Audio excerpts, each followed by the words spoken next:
So I'm giving you a question. Which personality has played the most decisive role in the freedom of our sir country, decisive मतलब India? Sir decisive मतलब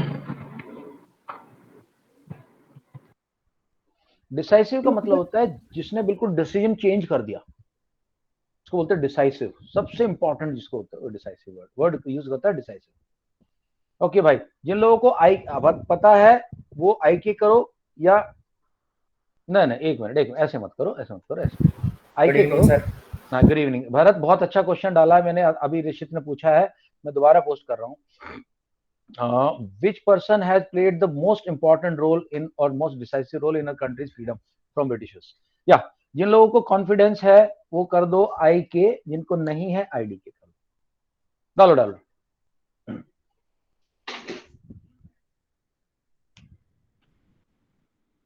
class 9 SST geography chapter 2 is what we are doing. Physical features बहुत interesting chapter है दोस्तों, बहुत बढ़िया chapter है। Video देखोगे सब काबू में आ जाएगा, और नोट्स बनाने जरूरी है।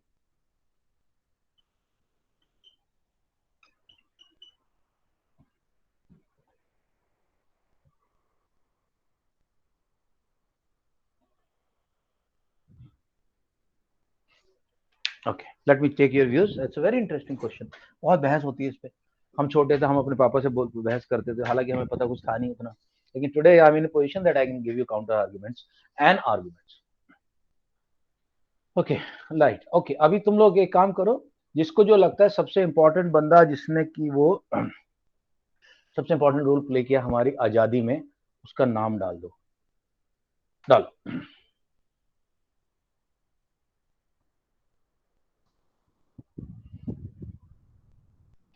हम्म।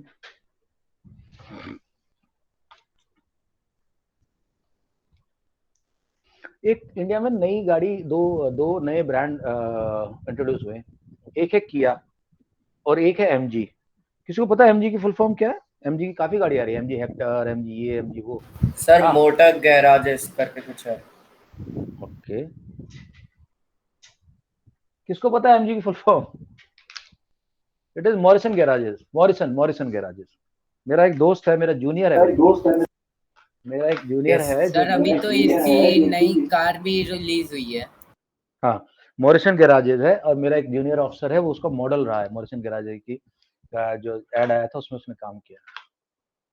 तो एमजी का मतलब महात्मा गांधी भी है हमारे लिए, महात्मा गांधी। ओके दोस्तों, मैं देख लो तुम लोगों का क्या क्या व्यूज है।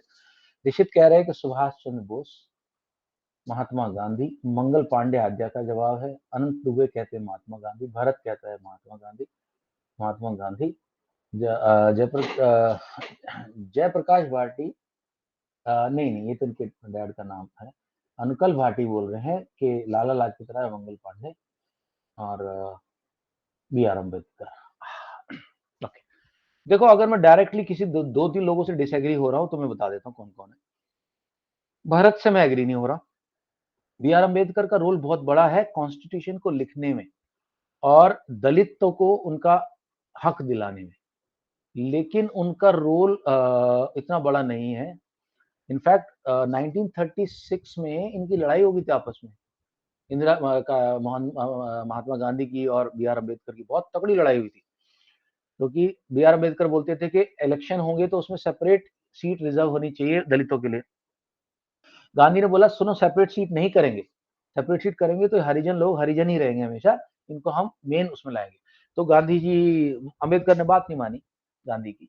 गांधी पुणे में थे उस वक्त। गांधी जी का एक तरीका सबसे अच्छा था, जब कोई उनकी बात नहीं मानता था वो भूख हड़ताल कर देते थे, भूखे बैठ जाते थे।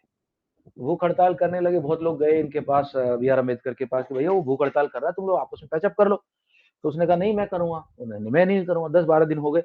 जब गांधी की हालत होगी मरने वाली, तो फिर उनको बोला गया बी आर अम्बेडकर के, भैया मान जा तू। तो जाके इनके बीच में एक पैक्ट हुआ था, जो कि बहुत इंपॉर्टेंट पैक्ट माना जाता है हिस्ट्री में। It's called Poona pact, Poona pact of 1937। क्योंकि तब पुणे का नाम पूना होता था, पूना। ब्रिटिशर्स को पूना बोलते थे, Poona pact. So B R Ambedkar का रोल उतना बड़ा नहीं है। गांधी जी इस बात पर, बी आर अम्बेडकर ने फिर बोला कि एक काम करना, अलग से सीटें नहीं मांग रहा हूं, लेकिन रिजर्वेशन कुछ सीटों का मेरे को मिलना चाहिए, तो रिजर्वेशन मिला। यहाँ तक तो बात रही बी आर अम्बेडकर की। मंगल पांडे का अनुकल्प और माध्या ने लिखा है, बहुत लिमिटेड रोल था। मंगल पांडे ने 9 मार्च को अपने जो अधिकारी थे उन पे गोली चला दी थी, क्योंकि वो परेशान हो चुका था, खराब खाना है, आर्मी में उसको सैलरी सही नहीं मिल रही है, प्रमोशन था नहीं। तो मंगल पांडे ने इस चीज से परेशान होकर 29 मार्च 1857 को गोली चला दी थी, और 4 अप्रैल को उसको फांसी पे चढ़ा दिया था, 5 दिन। ठीक है, तो ये मंगल पांडे का बड़ा लिमिटेड रोल था। हालांकि उसकी वजह से 1857 का रिवोल्ट को चिंगारी मिली थी। Sir, रिवोल्ट तो most तब भी होता decisive है। role means decision changing. This news actually spread all over India, from where people actually got. But 1857 के बाद बेजा हमें क्या मिला, क्या हम तो वहीं पहुंच गए थे ना। 1857 के बाद इंडिया को आजादी थोड़ी मिली थी। इनफैक्ट बहादुर शाह जफर के दोनों बेटों के तीनों बेटों के सर काट लिए थे। सर काट के उसके बाद प्लेट में रख के लेके आए थे अंग्रेज, ऊपर कपड़ा ढका हुआ था। और उसके बाद जो अफसर गया था, टॉम या कुछ नाम था उसका, उसने बोला बादशाह हम आपके लिए ऐसा तोहफा लाया है तुम कभी भूलेगा नहीं। बहादुर शाह जफर ने क्या क्या उसको पहले से परेशान कर रखा था। बोला आप क्या करोगे तुम? तो कपड़ा उठाया तो तीनों बेटों के सर कट्टे हुए थे ट्रे के अंदर। 1857 का तो अंत बहुत बुरा हुआ था आद्या। और फिर उसके बाद उन सरों को टांग दिया था दिल्ली में दरवाजे। दिल्ली में अभी भी एक खूनी दरवाजा है, वो खूनी दरवाजा इसलिए कहलाता कि वहां उनके सर टांग दिए थे। तो अंग्रेजों ने उसके बाद इंडियंस पे बहुत अत्याचार किए। हाँ, ये कह सकते हैं कि थोड़ा-सा मंगल पांडे की मौत से और 1857 से इंडियंस को थोड़ा लगने लगा कि यार अंग्रेजों को हिलाया तो जा सकता है। लेकिन उसके बाद 20-25 साल लग गए इंडियंस को उभरने में। 1857 में हुआ था, 1880 तक आते 60 तक आते थे अंग्रेज वापस आ गए थे हर जगह पूरी इंडिया में। और उसके बाद जो कांग्रेस का फॉर्मेशन 85 में हुआ था, उसके 25 ईयर्स के बाद कांग्रेस बनी थी। तो yes, he was important figure but not very big contribution in terms of scale. Total scales की बात करो, स्केल मतलब क्या होता है? स्केल होता है कि आज नरेंद्र मोदी एक डिसीजन ले ले कि भाई ये होना चाहिए, इतनी सब्सिडी मिलनी चाहिए, इतना होना चाहिए, उससे पूरा देश प्रभावित होता है। तो उसको बोल सकते हैं कि स्केल कम था। उसके बाद नाम आया है सुभाष चंद्र बोस का। सुभाष चंद्र बोस बहुत बड़े लीडर थे। गांधी जी से उनकी लड़ाई हुई थी 18 I tell you which year it was there. I think 1930 का या 19 आई डोंट रिमेम्बर एग्जैक्टली कब का कांग्रेस का फाइट हुई थी। कांग्रेस में हर साल एक प्रेसिडेंट चुना जाता था। गांधी जी ने एक बंदे का नाम लिया था, उसका नाम था हरिराम या हरिभाऊ कुछ तो था, और सुभाष चंद्र बोस उसके अगेंस्ट में खड़े थे प्रेसिडेंसी ऑफ कांग्रेस के लिए उस साल के लिए। 18 ध्यान नहीं आ रहा मेरे को साल।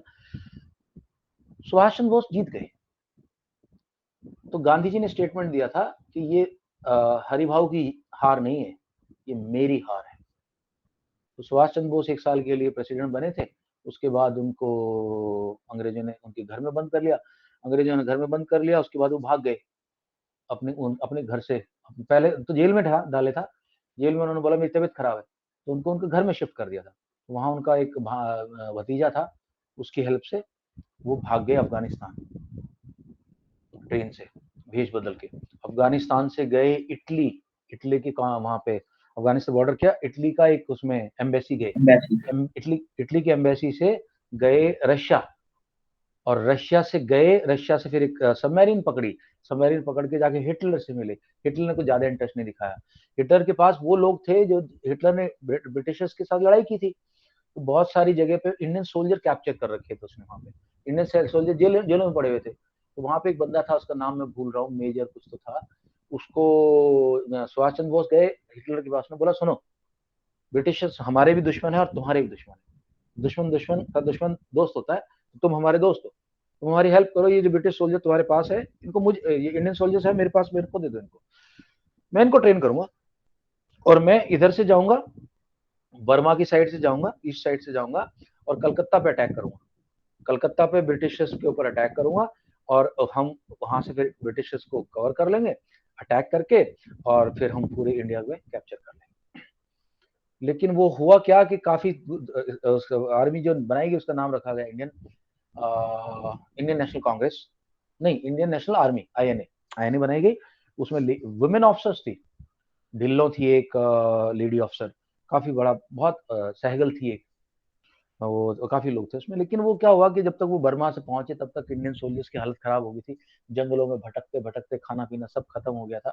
बाद में उनको फिर ब्रिटिशर्स ने मार मुर दिया, तो वो सफल नहीं हो पाए। सुभाष चंद्र बोस की डेथ का मिस्ट्री आज तक सॉल्व नहीं हुआ। बहुत बार इस पे कमीशन बन चुके हैं, कोई कहता है कि वो एयर क्रैश में मर गए थे, कोई कहता है कि नहीं मरे, अब तक भी वो कहीं बाबा बन के घूम रहे हैं, अब तक इसका डिसीजन। हमने बाकी लोगों का तो डिसीजन कर दिया है, अब एक बंदा बचा है जिसका नाम है महात्मा गांधी। देखिए, महात्मा गांधी ने बहुत गलतियां की।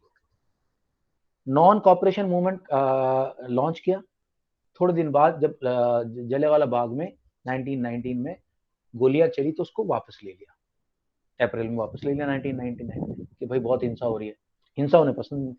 सर हाँ जी सर, जब खिलाफत मूवमेंट हुई थी सर, तब बहुत सारे हिंदू को पकड़ के मारा जा रहा था सर, तब तो गांधी जी सपोर्ट कर रहे थे नहीं नहीं, मुसलमानों। तो तुम्हें पता ही नहीं खिलाफत मूवमेंट क्या है, तुम्हें तो पढ़ चुके हो फिर भी तुम्हें पता नहीं खिलाफत मूवमेंट क्या है।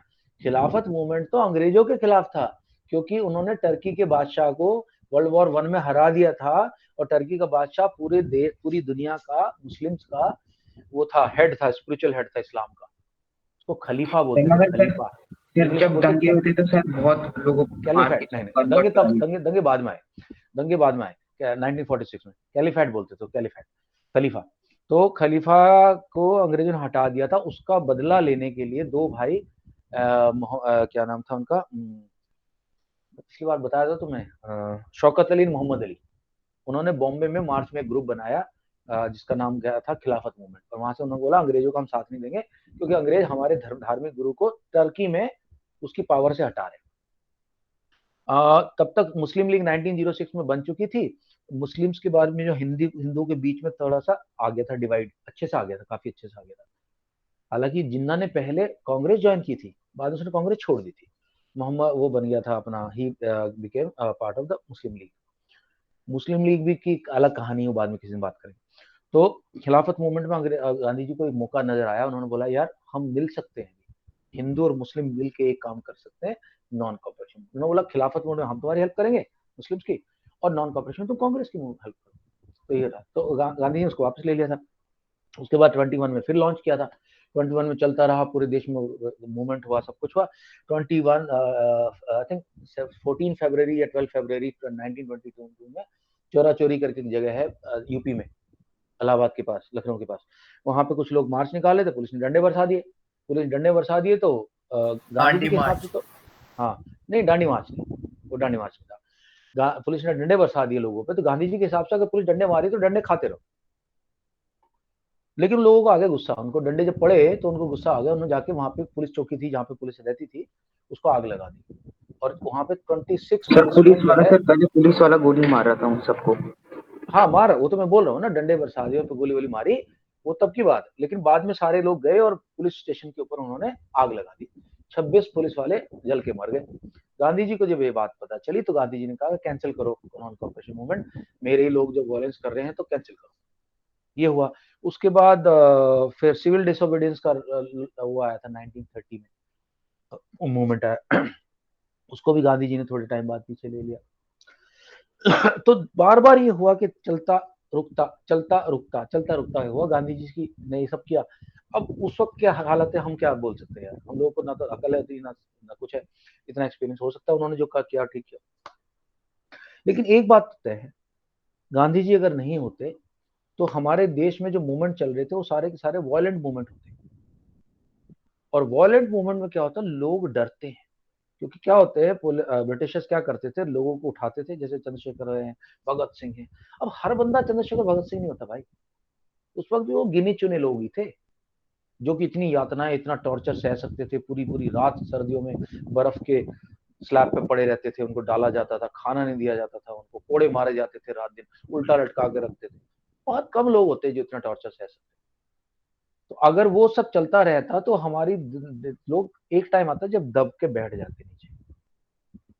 गांधी जी के मूवमेंट में क्या था कि क्योंकि खतरा थोड़ा सा कम था, ब्रिटिशर्स को भी डंडे डुंडे बरसाने से पहले सोचना पड़ता था, वो सीधे गोली नहीं चलाते थे, अगर वायलेंट होता तो गोली चलाते, सीधे गोली चलाते। एक टाइम ऐसा हुआ था जलियांवाला बाग से पहले पंजाब में ब्रिटिशर्स ने एरोप्लेन में मशीन गन लगा के मारा था लोगों को। तो अगर इस तरह की वायलेंस होती तो शायद लोग डर के बैठ गुलाम बने रहते, लेकिन गांधी जी ने एक थोड़ा सा मौका दिया कि यार सारे मिलके चलते, चलो डंडे पड़ेंगे, खा लेंगे भाई, कोई बात नहीं। तो उससे देश पूरा इकट्ठा हो गया और थोड़ा थोड़ा बाकी के वर्ल्ड की भी थोड़ी उनको इंडिया को मिलने लगी सिंपैथी, पहली बात। दूसरी बात, गांधी जी के अंदर उतना बात था कि वो खाना के बिना रह जाते थे, बोला मैं मर जाऊंगा लेकिन ये नहीं होने दूंगा। और अंग्रेजों को डर लगता था कि यार गांधी मर गया अगर तो 1857 दोबारा से हो जाएगा, सारी दुनिया हम पे अटैक करेगी, पूरा इंडिया हम पे एक साथ टूट पड़ेगा। तो गांधी जी ने सबको इकट्ठा बांध दिया और उनकी सारी कमियों के बावजूद, बहुत सारी उनके इश्यूज थे जिसको लोग पॉइंट आउट करते हैं, उन सब के बावजूद उनका जो कंट्रीब्यूशन है एज ए लीडर वो बहुत ज्यादा है।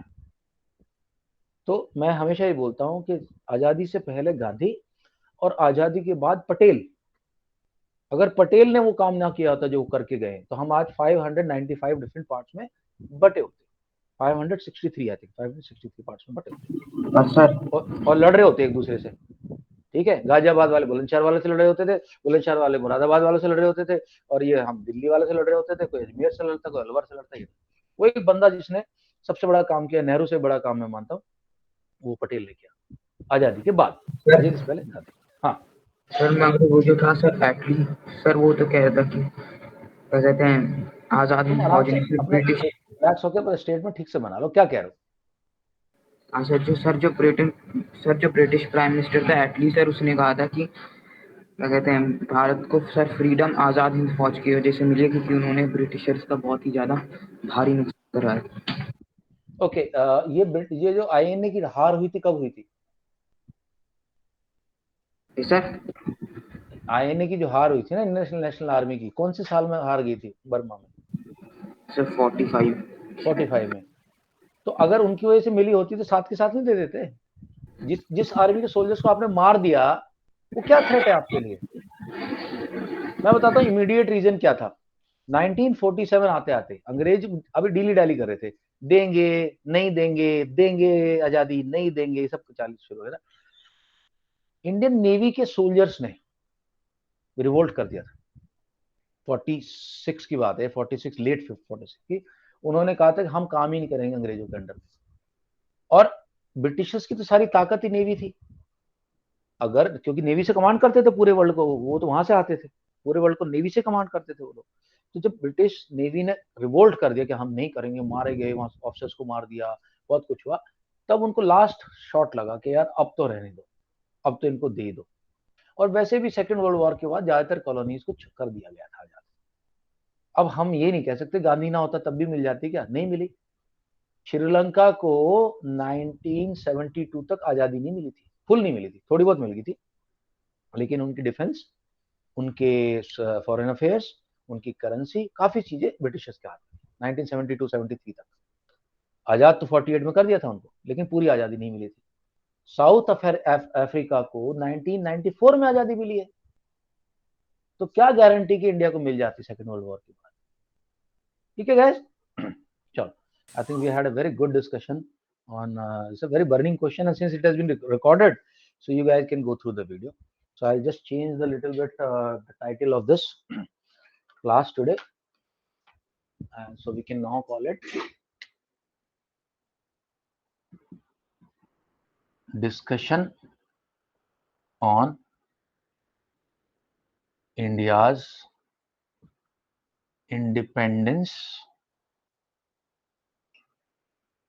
Main hero. हालांकि गांधी जी हीरो की तरह लगते नहीं थे, लेकिन हीरो तो थे, क्योंकि वो कहीं भी जाते थे तो एक उनकी एक चेली इधर रहती थी, एक चेली इधर रहती थी, ऐसे लेके ऐसे चलते थे वो। तो हीरो तो थे वो असली में, लेकिन लगते नहीं थे, वो अलग बात है। ओके, गांधी जी के कुछ एक और विचार है जिनके ऊपर काफी कुछ क्रिटिसिज्म हुआ। गांधी कहते हैं चरखा चलाओ, सारा सारा इंडिया चरखा चलाए, अपने कपड़े खुद बनाए, अपना खाना खुद बनाए, तो उससे तो देश का विकास कहाँ हो पाता, क्योंकि बंदा फिर एक हफ्ते में तो अपनी एक कुर्ता बना था, एक हफ्ते में फिर पजामा बना था, एक तो वो नहीं चल पाता। तो गांधी जी कुछ आइडियाज है। गांधी जी ने वो कास्ट सिस्टम की जो अनराइट्स होते थे, वो सामाजिक जो जो जो चीज़ होते थे उनमें उन्होंने मदद किया, मतलब दलित या आउटकास्ट को। बट भगत सिंह के हैंग होने के बाद सर जो आग फैली थी पैट्रियोटिज्म की, तो वो आग फैल गई थी। उसके बाद गांधी जी ने उसी आग को यूज़ करके क्विट इंडिया मूवमेंट में वो हेल्पफुल हो गया कि क्विट इंडिया मूवमेंट के बाद, सेकेंड वर्ल्ड वॉर के बाद, तो उसके बाद हाँ ब्रिटिश। बेटा, देख देख कंट्रीब्यूटर फैक्टर्स तो बेटा है ही। भगत सिंह को फांसी मिली थी मेरे ख्याल से 31 या 33 में, ठीक है। यस सर, तो क्विट इंडिया 42। क्वार्टर 42 बहुत लेट हुआ था। हाँ, ये भी बात कहते हैं कि गांधी जी को ब्रिटिशर्स ने बोला था कि तुम एक बार बोल दो तो हम भगत सिंह को यस सर, सर फांसी कहा नहीं था। Yes sir. नहीं देंगे।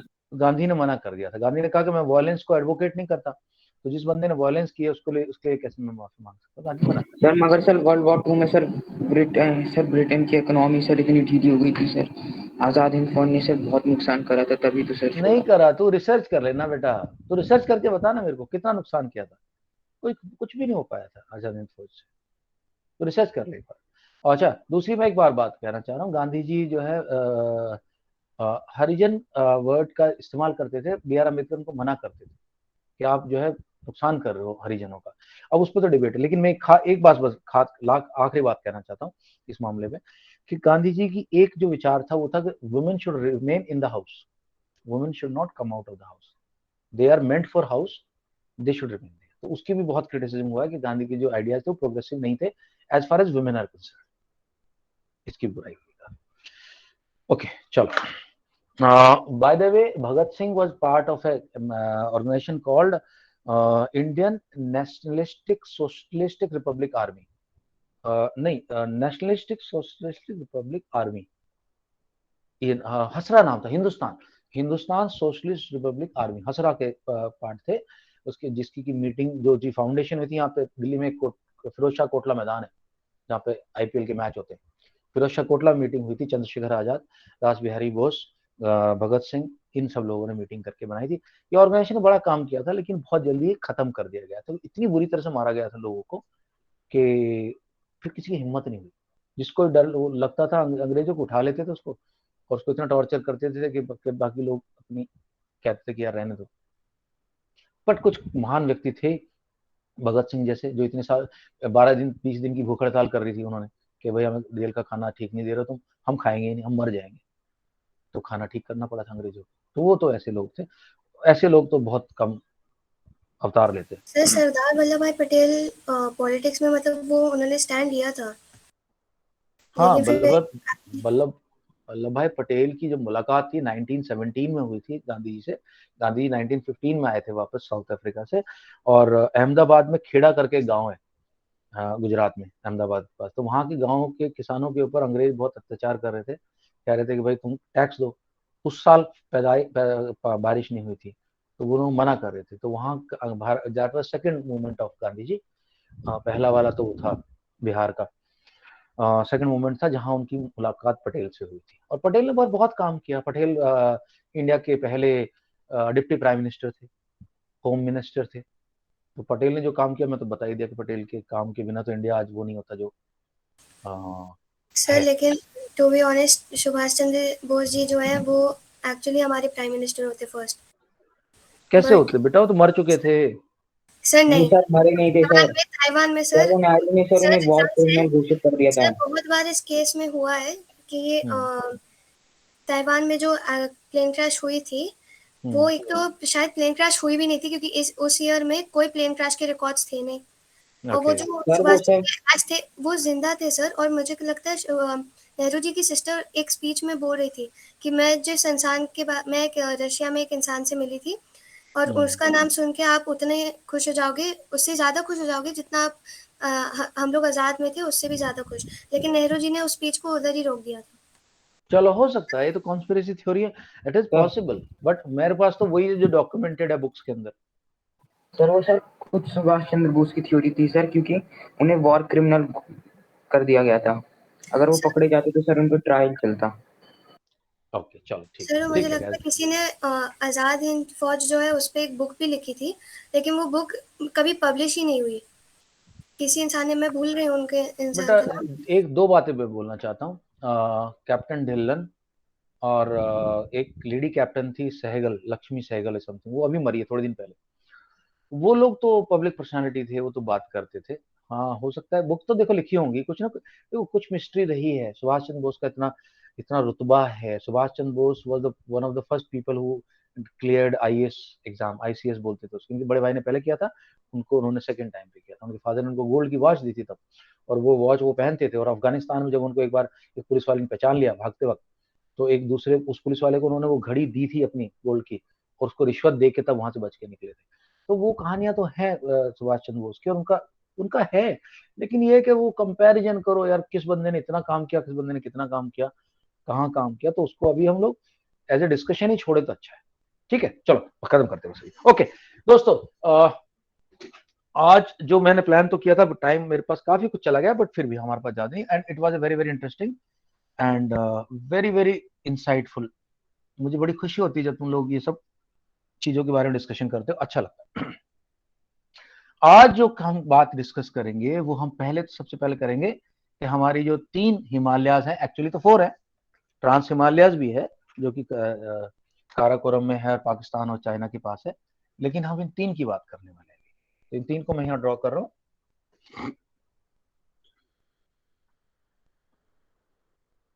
Okay, so this is the greater Himalaya, this is the middle Himalaya, and this is lower Himalaya और शिवालिक। ये तो हमने देख लिया था इनको। नामचा बरवा से शुरू करके, नंगा पर्वत से शुरू करके नामचा बरवा तक ही जाता है। ठीक, इनकी हमने सबसे पहले कंचनजंगा।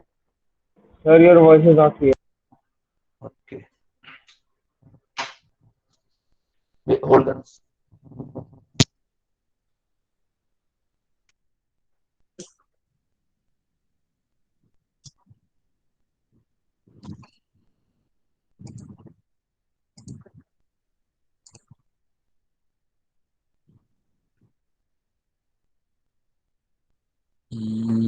कनेक्ट हो जा भाई।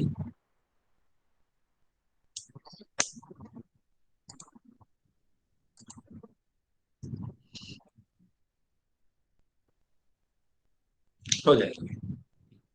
ओके, अभी लैपटॉप के थ्रू आ रही होगी Khalid? Yes, sir. Yes, sir. Yes, sir, it's now clear.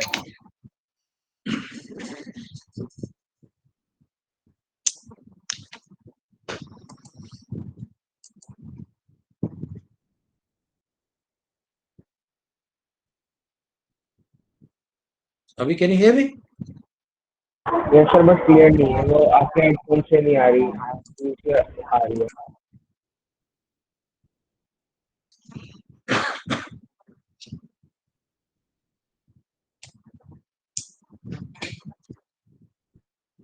कोई ना कोई फोन का ऑन है ब्लूटूथ।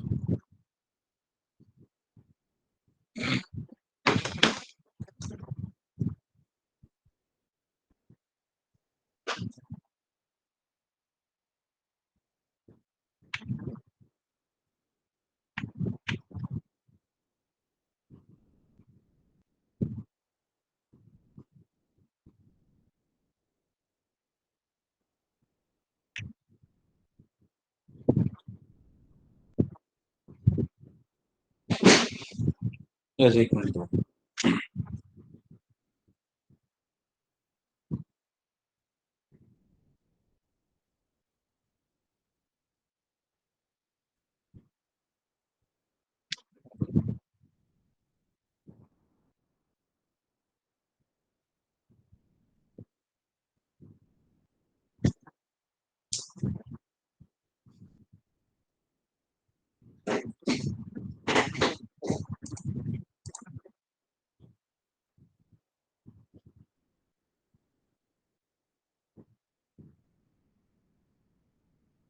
तो जस्ट कीप रिवीजन, बिकॉज वो जो 10 पीक्स हैं वो थोड़ा इंपॉर्टेंट है। Kanchenjunga, Makalu, Mount Everest, Manaslu, Annapurna and Dhaulagiri, AP and Dhaulagiri, DG, DG बोल रहा हूँ इसको। यहां तक का तो पूरे नेपाल में, और उसके बाद नंदा देवी, बंदरपूंछ, त्रिशूला एंड केदारनाथ, ये उत्तराखंड में। ठीक, ये 10 peak.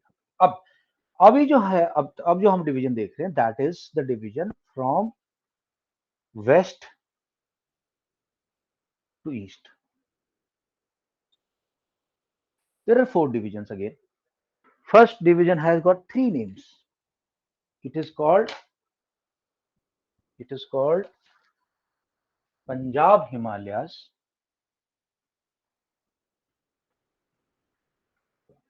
or it is also called Kashmir Himalayas, or it is also called Himachal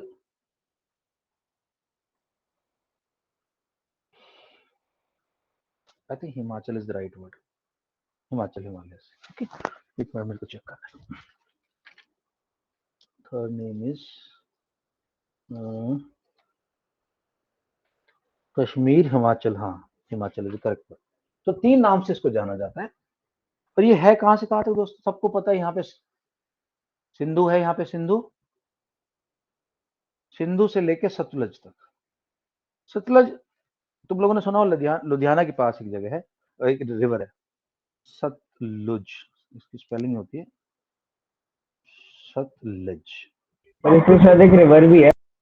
Sutlej river की बात कर रहा हूँ, सतलज रिवर की बात कर रहा हूँ. तो सिंधु रिवर से लेके सतलज रिवर का जो एरिया है वो कहलाता है आपका Punjab Himalayas. Total length 540 kilometres. 540 kilometre यहां से लेके यहां तक 540 किलोमीटर्स. ओके. नाउ उसके बाद आता है Kumaon Himalayas. Next comes Kumaon Himalayas.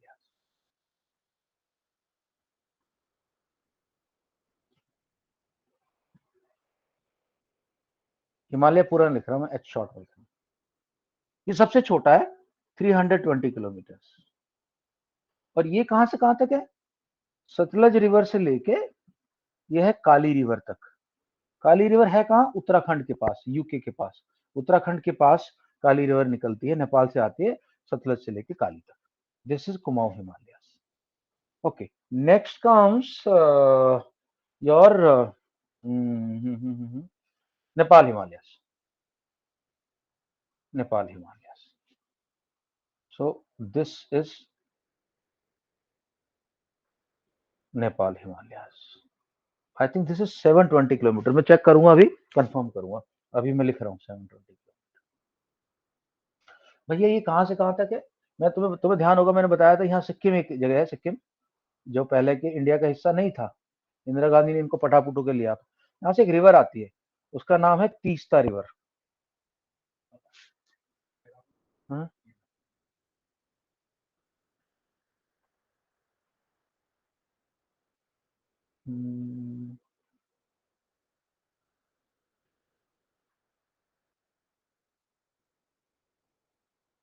हाँ,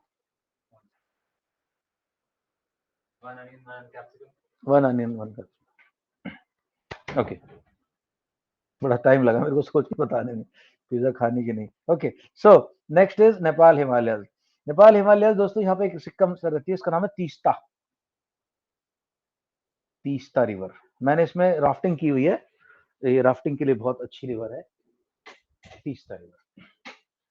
सो Nepal Himalayas is from Kali river to Teesta river. Teesta बाद में ब्रह्मपुत्र में मिल जाती है. ब्रह्मपुत्र की एक ट्रिब्यूटरी है. और उसके बाद दोस्तों नेक्स्ट आता है असम हिमालयस. इसको चलो इधर लिख देते हैं, असम हिमालयस. असम हिमालय कहां से है? तीस्ता से लेके दिहांग रिवर तक. तुम बोलोगे सर दिहांग रिवर का नाम तो पहली बार सुन रही, ये कौन सी रिवर है? एक्चुअली ब्रह्मपुत्र का नाम जब यहाँ से आती है, सोमपू बोलते हैं इसको, जब ये चाइना से आती है ब्रह्मपुत्र और यहाँ पे टर्न मार के घुसती है इंडिया के अंदर, नामचा बरवा के पास, इसका नाम है Dihang, Dihang river, and this is I think सबसे लार्जेस्ट 800 किलोमीटर। तो दोस्तों 4 नाम, पंजाब, कश्मीर, हिमाचल हिमालयस, दूसरा कुमाऊं हिमालयस, तीसरा Nepal Himalayas, and fourth is Assam Himalayas. बताओ इसमें तो कोई डाउट नहीं अब तक, यहां तक तो सेट है अपना मामला? No doubt sir. Yes, sir. अब आगे चलते हैं, चलो थोड़ा सा रीडिंग करते हैं। Yesterday some people had not read, तो नॉट रेड वाले अपना नाम लिख दो भैया कि मैंने नहीं पढ़ा sir, so that I can give you guys preference and priority.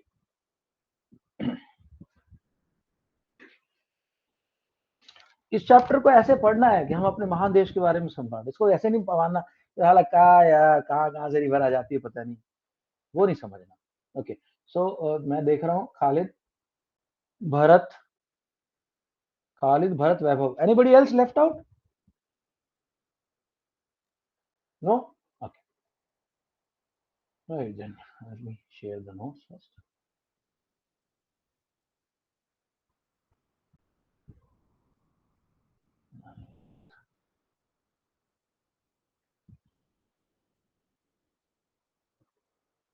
Let's go with the same seniority. मैं याद बार बार नहीं बता पाऊंगा, याद रखना ये खालिद भरत वैभव, और बाकी फिर बाद में सबको चांस मिलेगा। ओह सॉरी बहुत हो गया।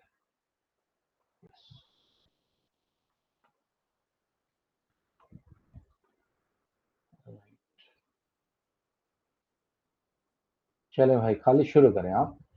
फिजिकल फीचर्स ऑफ इंडिया में हम कहाँ तक पहुंच गए थे, आगे चलते हैं। स्वास्थ्य रेंज ये पढ़ ली थी मैंने कल, बता कि यहाँ से हम शुरू करेंगे आगे। तो यही ऊपर एक चीज मैंने सेम चीज, थोड़ा सा हैंडराइटिंग उतनी साफ नहीं आई है, पंजाब हिमालय, कश्मीर हिमालय, हिमाचल हिमालय, ठीक है जी। उसके बाद इन तीनों एक ही चीज है, ये पूरा पंजाब कवर करते हैं। फिर कुमाऊं हिमालय जो कि उत्तराखंड, सतलुज से लेके काली तक, नेपाल हिमालय काली से लेके तीस्ता तक, और असम हिमालय तीस्ता से लेके दिहांग रिवर तक। मैं ये दिखाऊंगा, बहुत इंटरेस्टिंग रिवर्स है, थोड़ा सा टाइम दो मेरे को, मैं बताऊंगा। आगे चलते, regional division of Himalaya, Khalid please start. Regional division of Himalayas. The Himalayas are also divided on the basis of regions from west to east. This demarcation is done by river valleys, that is the Indus, Sutlej, Kali, Teesta and Dihang rivers. Okay continue करें।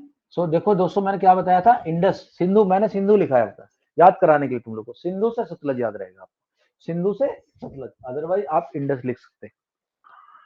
सिंधु से सतलज, सतलज से काली, काली से तीस्ता, तीस्ता से Dihang. Okay please continue.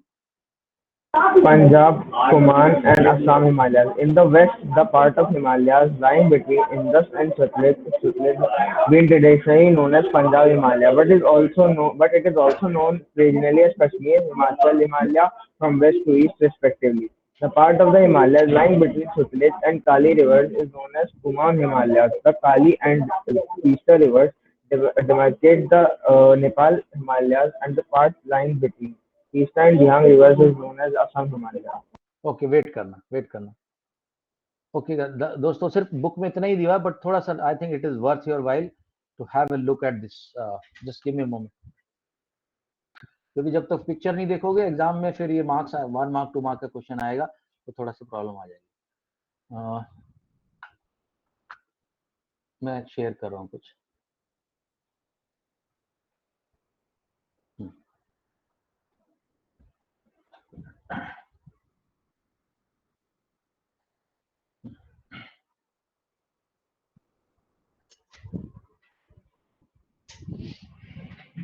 Just a second.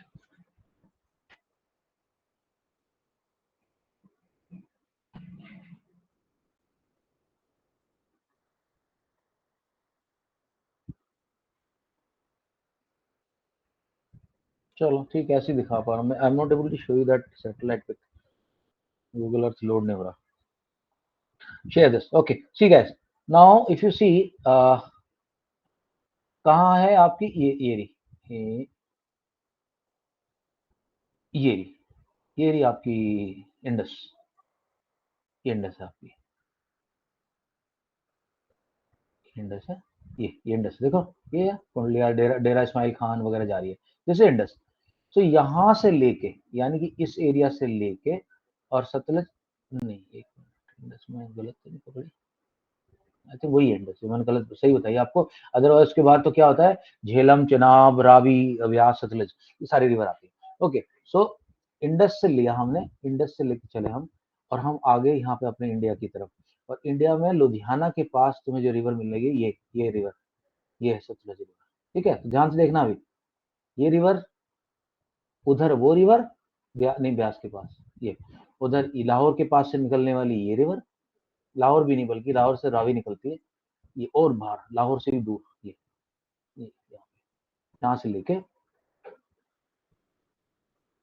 Sutlej तक है। ठीक, अब मैं ये तो होगा कश्मीर हिमालय से या पंजाब हिमालय से, हिमाचल हिमालय। तुम बोलोगे सर इतने 3-4 स्टेट का नाम क्यों आ रहा है? एक्चुअली होता क्या है कि ये देखो ऊपर J&K है, उसी एरिया में हिमाचल और नीचे पंजाब है, तो इसलिए तीनों का नाम आ गया। अब हम आगे चलते हैं, ये देखो ये सतलज से चला,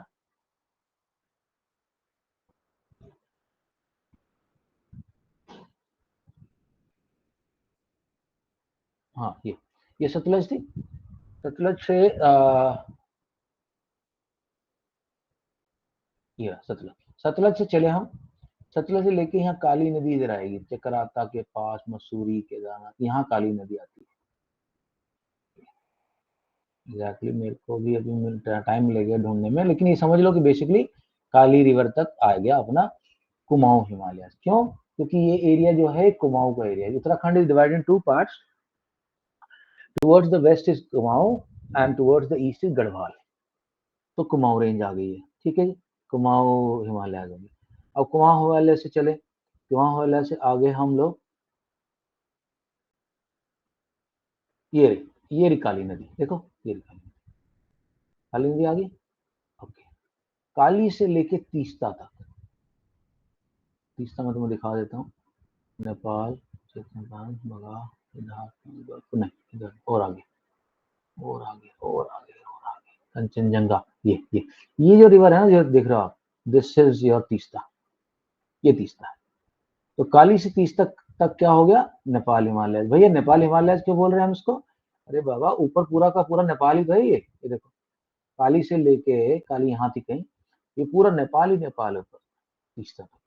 और तीस्ता से चले कहाँ, देख तीस्ता यहाँ पे थी, तीस्ता से लेकर अभी ये तुम्हारी ब्रह्मपुत्र आ रही है, ब्रह्मपुत्र आ रही इतनी बड़ी, 10 किलोमीटर तक का एरिया है, कहीं कहीं कवर करती है, लेकिन शुरू शुरू में बड़ी सी पतली रिवर है। दिवांग वाइल्ड सेक्रेटरी, दिवांग अलग है, दिहांग अलग है, हम लोग जो देख रहे हैं वो है दिहांग। तो दिहांग ये रहा, मैं अभी दिखाता हूँ, ये नामचा बरवा, सोंगपो बोलते हैं ब्रह्मपुत्र को चाइना में, सोंगपो रिवर जो आती है चाइना से, ये घूमती घामती और फिर इंडिया में घुसती है छोटे से शहर, छोटे से एरिया को लेके। हाँ, यारलुंग भी बोलते, दो नाम है, सोंगपो और यारलुंग।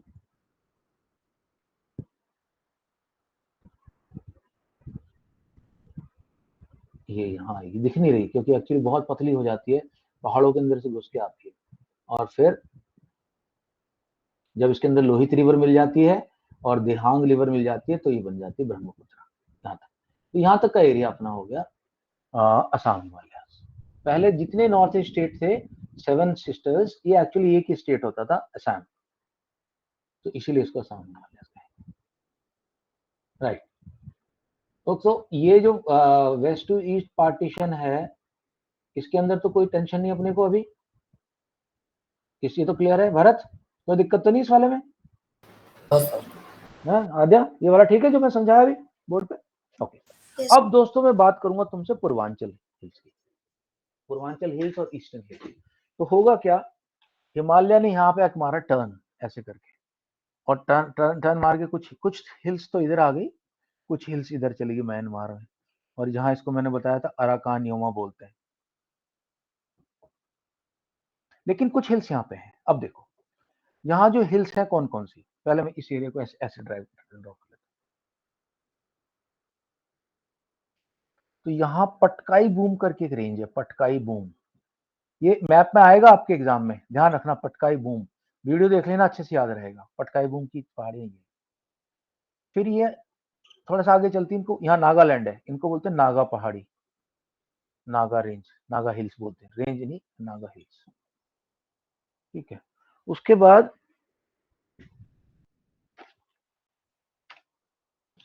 आएगा अध्ययन ध्यान, पटकाई, नागा, मणिपुर एंड मिजो। फिर मणिपुर हिल्स, मणिपुर का बॉर्डर इससे मिलता है अपने म्यांमार से, एंड यहाँ मिजो हिल्स है।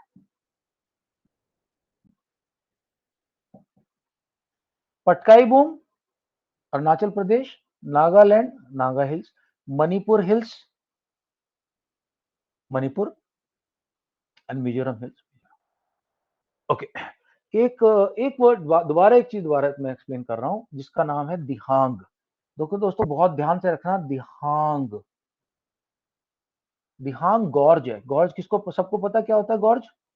Anybody who doesn't know what is gorge?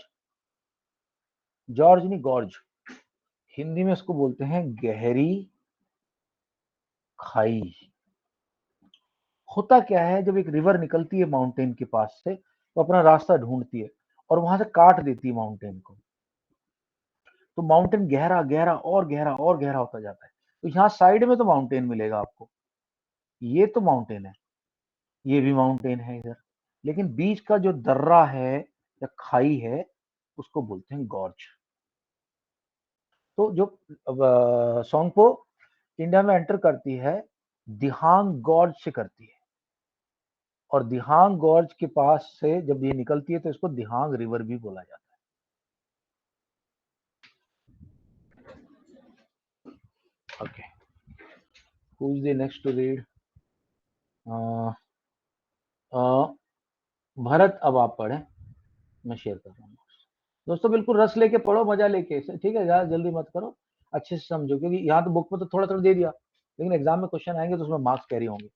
ये मत सोचो कि बहुत छोटा दे रखा कि हम इतनी डिटेल में क्यों पढ़े, अगर तुम डिटेल से नहीं पढ़ोगे तो तुम्हें याद भी नहीं रहने वाला। ओके, या प्लीज रीड दिस, पूर्वांचल और eastern range.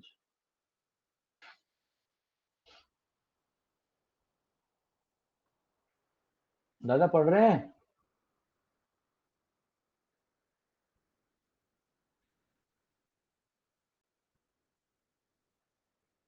Bharat, yes sir. हाँ पढ़ भाई पढ़, पूर्वांचल और ईस्टर्न रेंज। Yes sir. अगर देखो किसी को भी बैकग्राउंड नॉइज आता है तो मुझे बता दिया करो, मैं बाद में चांस दे दूंगा। हाँ, पूर्वांचल सर, आप किसी और को दे दीजिए।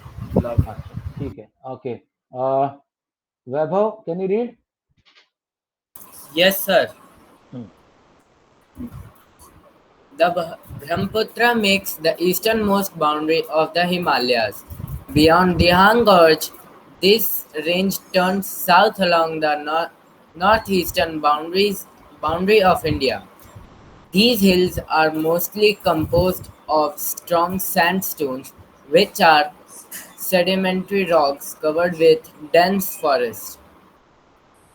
They mostly run as parallel ranges and valleys. Here they are called Purvanchal or the Eastern Hills and include the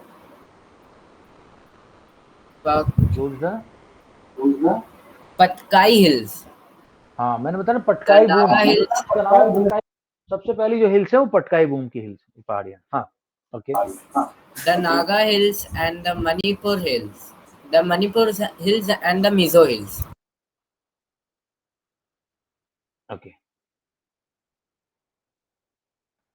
कल मैं ध्यान नहीं रहा, मेरी गलती से मेरा गूगल अर्थ बंद हो गया और लोड होने बहुत टाइम ले रहा, पता नहीं क्यों, क्लास चल रही शायद से, इस वजह से डेटा लग रहा है। एनीवे, तो हम कहाँ तक पहुंचे? ओके दोस्तों, तो ये तो बात क्लियर हो गई, अभी तो बिल्कुल अच्छे से क्लियर हो गई हमारे, कि ऐसे करके टर्न मार देंगे हिमालयस, और कुछ पहाड़ियां तो म्यांमार की तरफ चली जाएंगी और कुछ पहाड़ियां यहाँ पटकाई बूम, नागा हिल्स, मणिपुर, मिजो। दिहांग गॉर्ज बता दिया मैं तुम्हें, दिहांग रिवर भी बता दिया।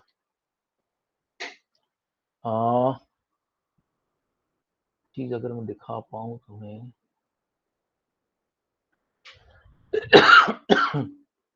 देखो मैं शेयर कर रहा हूँ तुम्हारे साथ।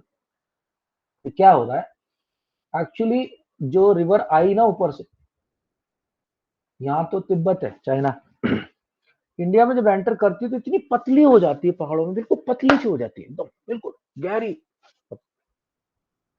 और जब तो इसलिए मैप में नजर नहीं आ रही आपको, पहली बात। दूसरी बात क्या होगा, यहाँ पे अभी आगे जाएगी तो इसमें दो रिवर मिल जाएंगी। नीचे से लोहित रिवर आ रही है, ये जो देख रहे हो तुम वो लोहित, और ऊपर आती है दिबांग रिवर, ये भी पीछे से आ रही है। ये रहा देखो लोहित, ये रही लोहित, और दिबांग इसके ऊपर मिलेगी तुम्हें, ये लोहित है ये ऊपर। ये मिलने के बाद थोड़ी सी इसके अंदर जान आती है ब्रह्मपुत्रा के अंदर, तब इसको ब्रह्मपुत्रा बोल, इससे पहले दिहांग, दिहांग यही रिवर ही बोलते हैं। ठीक, अच्छा, I think right guys, anything you want to ask before I go ahead? बताओ, मेरे को पूछना है तो। आद्या, आद्या, सो फार सो गुड, समझ आ रहा है आद्या? बोलने Yes, से sir. पहले तू नोट कर लेती अपने आप को। हाँ, अनुकल्प, खालिद, माही, माही समझ आ रहा है? Yes, sir. Rishit, okay so far? Yes sir. Okay, Sonakshi, ये अपना हर्षिता, क्लियर? भरत, वैभव, चलो ओके, थोड़ा सा आप आगे चलते हैं। राइट, देन दोबारा से राउंड स्टार्ट करते हैं। आद्या आप पढ़ेंगे, अभी मैं शेयर कर रहा हूँ। हाँ, तो सम ऑफ द पीक्स, इसको पढ़ने की जरूरत नहीं है, इसको तुम बस याद कर लेना। मैं तो सीक्वेंस में बता दिया था आपको एक तरफ से, K2 नंबर 1, हमारे इंडिया में K2 नंबर 1 पे है, लेकिन हम उसको क्लेम नहीं कर पाते क्योंकि अमेरिका, वहां पे पाकिस्तान ने कब्जा करा हुआ है। K2 का असली नाम है, कल तो बताया था मैंने तुम्हें, Godwin Austen, Godwin Austen peak है उसका नाम। लेकिन हमारी जो सबसे ऊंची है वो कंचनजंगा, लेकिन वर्ल्ड में सबसे नंबर 1 पे माउंट एवरेस्ट। उसके बाद मकालू है, धौलागिरी है, नंगा पर्वत है, अन्नपूर्णा, नंदा देवी, कामेट, नामचा बरवा, सब मैंने डिस्कस कर लिया। अब हम चलते हैं नदन प्लेन्स की तरफ। नदन प्लेन्स को आज पढ़ेंगे, कल मैं एक्सप्लेन करूंगा कि कैसे नदन प्लेन्स बने। आद्या आप पढ़े नदन प्लेन्स। तो नदन प्लेन्स के अंदर पहली बात बता दूं, एरिया कौन सा आता है। देखो, नदन प्लेन्स के अंदर एरिया दोस्तों समझो, इंडस से लेके, इंडस, यहाँ पे इंडस से लेके ब्रह्मपुत्र तक का एरिया आ जाता है। यहाँ जब ब्रह्मपुत्र आया तो यहाँ तक का, तो ये this entire thing is called Indo Gangetic plain. Indo Gangetic, Gangetic मतलब गंगा से आता है, Indo Gangetic Brahmaputra plain. Plain क्या ये पहले से ही प्लेन था? क्या ये हमेशा से प्लेन था? ऐसा नहीं है, पहले था उबड़ खाबड़, लेकिन जब रिवर आएगी ना, रिवर आती है तो फ्लैट करती जाती है अपने साथ, ऊपर से कुछ मलबा लेके आती है, उसको यहाँ डिपॉजिट करती जाती है। So as a result of this plain has got a lot of fertile soil, and it has become kind of a wheat ball and rice ball of India. इतनी यहाँ पे पैदावार अब होने लगी। Yeah, Mahi, go ahead please. Northern Plains, India का पूरा मैंने कितना बताया था area?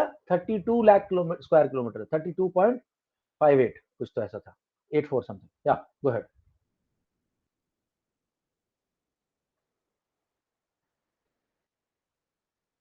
Adya. Okay, sir. The Northern Plains. This plain is formed by three river systems, viz. the Indus, the Ganga, and the Brahmaputra, along with their tributaries. This plain is formed by alluvial soil. It spreads over an area of 7 lakh square kilometers. These plains are about 2,400 kilometers long and between 240 and 320 kilometers broad. They are densely populated due to the fertile land, adequate water supply, favorable climate, and terrain. The rivers originating from the northern mountains flow down due to the gentle slope, which results in the formation of riverine islands. Majuli is the largest inhabitant riverine island in the world and lies in the Brahmaputra River. The river split into a number of channels in their lower courses due to deposition of slit. These channels are called distributaries. They are common features of river deltas. Okay दोस्तों, मैं दो तीन चीजें अभी बताऊंगा, बाकी कल। एक तो दो चीजों का आपको प्रोनाउंसिएशन आद्या मेरे को इम्प्रूव करना है। पहला तो it is silt, silt. What is silt? Silted powdered soil. बिल्कुल पाउडर जैसी जो सॉइल होती है ना, पाउडर्ड सॉइल, उसको बोलते हैं सिल्ट, जो नदियों के अंदर बैठी रहती है। जैसे नदी आ रही है यहाँ पे, इसके नीचे नीचे बड़ी बैठी रहती है, that is called silt. Okay Aadya. And second is the pronunciation of terrain. Terrain कुछ लोग बोलते हैं, बट जो ज्यादा अच्छी प्रोनाउंसिएशन एक्सेप्टेड है वो है terrain, the terrain. Okay okay sir. Right guys, Majuli के बारे में कल बताऊंगा। मजोली ब्रह्मपुत्र के बीच में है। ब्रह्मपुत्र जो ऊपर से आती है ना, इतनी फोर्स से आ रही होती है पानी से, जैसी प्लेन में आती है पूरे में फैल जाती है। छोटी सी ब्रह्मपुत्र, जब उसके अंदर लोहित मिल जाएगी और दिबांग मिल जाएगी, दिहांग तो खुद ही है, दिहांग तो खुद ही है, वहां से आई है, दिबांग मिलती है साइड में लोहित, और नीचे प्लेन में आ जाती है, तो ये पायसा ऐसे फैल जाती है। थोड़े दिन पहले मोदी जी ने लास्ट ईयर एक ब्रिज का इनॉग्रेशन किया था। वो ब्रिज जो है ब्रह्मपुत्र के ऊपर बना है, और वो कैसा कहते हैं कि उस ब्रिज की वजह से 5 घंटे का सफर अब 40 मिनट्स का हो गया। वो ब्रह्मपुत्र के ऊपर है, और उस रिवर के नीचे ब्रह्मपुत्र जो है 5 किलोमीटर लंबी ब्रह्मपुत्र, 5 किलोमीटर उस ब्रिज के नीचे। तो डिब्रूगढ़, तेजपुर, गुवाहाटी, ये बड़े बड़े शहर बसे हुए हैं ब्रह्मपुत्र के किनारे पे। कहीं कहीं ब्रह्मपुत्र इतनी चौड़ी है, 10 किलोमीटर की ब्रह्मपुत्र हो जाती है, और उसके बीच में एक आइलैंड बन जाता है। आइलैंड क्या मतलब? समुद्र का आइलैंड नहीं हो, रिवर का आइलैंड। मजोली इसका नाम है। इनफैक्ट इतना बड़ा है कि मजोली डिस्ट्रिक्ट है अपने आप में, और कहने को एक रिवर के बीच में एक आइलैंड। कल थोड़ा सा इसके बारे में और बताऊंगा। Okay, guys, anything you want to ask me before we say goodbye for the day? I think tomorrow I will finish this off and then we'll take on with the next chapter. हाँ जी, आद्या, माही, ऋषित, हर्षिता, भरत, वैभव, any doubts guys? No Anyone? doubt, sir. No doubt, sir. No You doubt, make the sir. notes? हाँ, पूरे chapter निकाल के ले आया हूँ मैं, तुम्हारे सामने बोर्ड पे लिख दिया मैंने। आधे घंटे में तुम्हारे नोट बन जाएंगे, पूरा चैप्टर तुम्हारे काबू में। ठीक है, तो इसको करने का अपने को, और मेरे को भेजने का। चलो bye bye, good night everyone. Bye, sir.